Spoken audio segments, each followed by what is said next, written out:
All right, Tom, 9 under 64, excellent start to the season. If we can get some comments on your round. Yeah, really didn't have much for expectations coming in because there wasn't a whole lot of player practice for the last few months, but felt like I was putting really well coming into the week, and I started right off the bat on one with a nice 15-20 footer that I made. Made another one on 3 and then chipped in on 4, so kind of a nice way to ease into the round and kind of get things going. Third time here, how comfortable are you getting with the golf course? Yeah, I mean, I feel like it's a golf course that sets up for me well. There's some room off the tee, so you can drive it in a lot of fairways, and then, you hit some good irons in. I feel like you can make a lot of birdies out here, so I feel like I should play well, and hopefully I can keep that going. Just one bogey today on number 6. What happened there? Yeah, 3-putt. Standing at the top of the hill with a wedge in, and I think I should make another birdie again, and was pretty frustrated walking off that, but luckily bounced back on the next hole, made a nice putt again from 15 feet or so, and that's kind of the story of the day. It's not like you to take much time off. How come you didn't play much?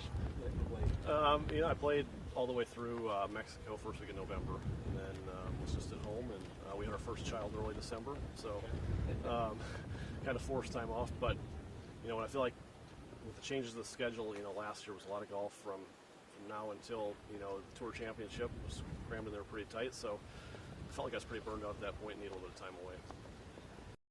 What was the key to your round today?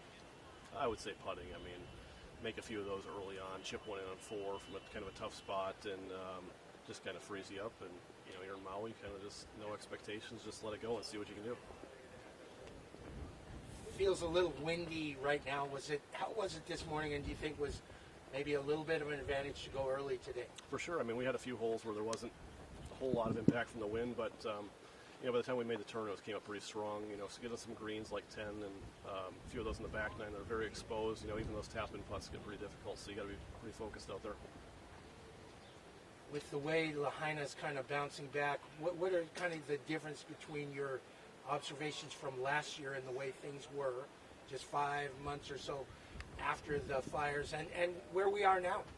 Yeah, I haven't had a whole lot of opportunity to go see Lahaina yet and check it out. A couple of years ago, my first year here, we had dinner down there a few nights, really enjoyed the time down there, and, to see it last year, just the impact and, how sad it was, kind of puts things in perspective for us as golfers to be out here playing still, and, what a great opportunity we have. But hopefully I can get down here this weekend and check it out a little bit more and see how it's going. Are you a big goal-setting guy? Do you have one? Not really. Just try to keep getting better a little bit, each year, each day, each tournament. But I think when we kind of start off the year, expectations aren't as high. You don't know where the game's at, so I feel like I'm maybe a little bit freer out here on the golf course, just because you kind of shake off the bad shots a little bit easier and just chalk it up to be in January. All good. Thank you, Tom. Perfect. Thank you, guys. Appreciate it. Yep.